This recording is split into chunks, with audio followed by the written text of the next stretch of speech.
এই ভাই একটু দাঁড়ান, আপনারা ট্রেডিং তো সবাই করেন, কিন্তু আমি আপনাদেরকে একটা প্রশ্ন করি। আপনারা যে ট্রেডিং করতেছেন, আপনাদের কি কোনো পার্সোনাল স্ট্র্যাটেজি আছে যেটার মাধ্যমে আপনারা সব সময় একই সেটআপে ট্রেড করেন? এরকমের কি আপনাদের কোনো পার্সোনাল স্ট্র্যাটেজি আছে? আমি আপনাদেরকে বলতে চাই, যদি না থেকে থাকে তাহলে ভিডিওটা একটু সম্পূর্ণ দেখিয়েন ভাই। দেখা যাচ্ছে মার্কেটে ঢুকলেন আর যে কোনো সেটআপে আপনারা ট্রেড করলেন ভাই, এরকমের ভাই প্রফিটেবল হওয়া যায় না। আপনারা লিখে রাখেন ভাই, এরকমের কোনো কনফিডেন্স পাবেন না। যখন আপনার একটা পার্সোনাল স্ট্র্যাটেজি থাকবে, প্রপার ব্যাক টেস্টিং থাকবে, একটা স্ট্র্যাটেজি অনুযায়ী আপনারা সবসময় তখন ট্রেড করবেন, তখন দেখবেন আপনি অনেক বেশি পরিমাণে কনফিডেন্স পাবেন। আপনার লস হলেও আপনার ভয় করবে না ভাই।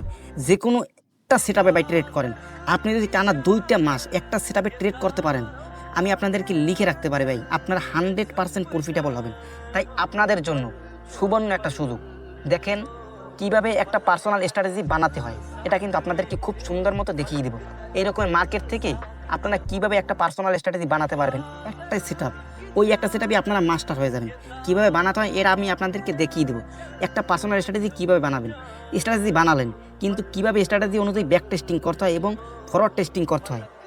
ফরওয়ার্ড টেস্টিং এবং ব্যাক টেস্টিং মানে এটা কিন্তু মডিফাই করতে হবে আপনাদের স্ট্র্যাটেজিটা। তো এটা কীভাবে করতে হয় সেটাও কিন্তু আমি আপনাদেরকে দেখিয়ে দেবো। এই দেখেন আমি কিন্তু আমার যে পার্সোনাল স্ট্র্যাটেজি সেটা কিন্তু আমার অনেক পরিমাণে কিন্তু ব্যাক টেস্টিং করে আমি খাতায় লিখে রাখি, ঠিক আছে? এটা কিন্তু খুবই গুরুত্বপূর্ণ, যেহেতু আপনি ট্রেডিংটা দিয়ে লাইফে কিছু করতে চান। তারপরে এই পার্সোনাল স্ট্র্যাটেজি অনুযায়ী কীভাবে মানি ম্যানেজমেন্ট এবং ইমোশন কন্ট্রোল করবেন ভাই, আপনার সেটআপ অনুযায়ী আপনার একটা আলাদা মানি ম্যানেজমেন্ট থাকবে। ওই সিটমির দিয়ে আপনি কোনোদিন প্রফিটেবল হতে পারবেন না, ওগুলো ফালতু, ওগুলো বাদ দেন। একটা স্ট্র্যাটেজি থাকবে, ওই স্ট্র্যাটেজি অনুযায়ী একটা মানি ম্যানেজমেন্ট থাকবে সুন্দর মতো, ওইটাও ফলো করবেন, দেখবেন 100% মাসখানের মধ্যে আপনি দেখবেন প্রফিটেবল হবে। মাত্র আমি 3টে ক্লাস নেব, 3টে মাত্র।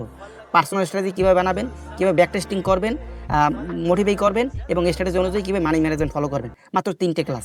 আর লাস্টে একটা বোনাস থাকবে, আমি কোন পার্সোনাল স্ট্র্যাটেজি ব্যবহার করি সেটা আপনাদেরকে দেখিয়ে দেবো, যেটা দিয়ে আমি সবসময় ট্রেড করি ভাই। আমি এর বাইরে ট্রেড করি না, আমি এই সেটআপে পাই ট্রেড করি। আমি এখন ড্র করে রাখি, অন্যান্য কাজ করি, নোটিফিকেশন আসে, সাথে সাথে মার্কেটে ঢুকি, দেখি, ট্রেড নিই, বের হয়ে যাই ভাই। এর বাইরে কিছু না ভাই। আপনি মার্কেটে ঢুকলেন 1 ঘন্টা 2 ঘন্টা থাকলে ভাই এরকম ট্রেড হয় না ভাই। একটু রিয়ালিটিতে বোঝার চেষ্টা করেন। পার্সোনাল স্ট্র্যাটেজি কীভাবে বানাবেন এই রকমের ভিডিও কিন্তু আপনি কোথাও পাবেন না। সবাই বলে ভাই পার্সোনাল স্ট্র্যাটেজি লাগবে, কিন্তু কয়জন আছে ভাই আপনাদেরকে শেখায়? তো আমি আমার পার্সোনাল স্ট্র্যাটেজি কোনটা ব্যবহার করি সেটা তো আপনাদেরকে A to Z দেখিয়ে দেব ভাই, এবং এক্সপ্লেন করে দেবো। আর আমার পার্সোনাল স্ট্র্যাটেজিতে তো 100% একেবারে ফরওয়ার্ড টেস্টিং এবং লাইভ টেস্টিং করা রয়েছে। দেখেন আপনারা, এগুলো সব ভাই আমার সেটআপ অনুযায়ী কিন্তু সব কিছু করা, ঠিক আছে? ফাও বইলে লাভ নাই। তো আমার স্ট্র্যাটেজিটা আপনাদেরকে দেখিয়ে দেবো। যারা যারা সিরিয়াস, আপনারা চাইলে আমার হোয়াটসঅ্যাপ চ্যানেলে জয়েন করতে পারেন। লিঙ্ক ডিসক্রিপশন বক্স এবং ফার্স্ট কমেন্টে দেওয়া রয়েছে, আর বায়োতে দেওয়া রয়েছে। অবশ্যই সবাই জয়েন করেন এবং আমাকে মেসেজ করেন, ঠিক আছে ভাই? এত সহজে মাত্র 3টে ক্লাস নেব, 3টা। পার্সোনাল স্ট্র্যাটেজি কীভাবে বানাবেন, কীভাবে ব্যাক টেস্টিং করতে হয়, কীভাবে মানি ম্যানেজমেন্ট ফলো করতে হয়, 3টে ক্লাস। তো যারা সিরিয়াস তারা জয়েন করেন। আসসালামু আলাইকুম সবাইকে।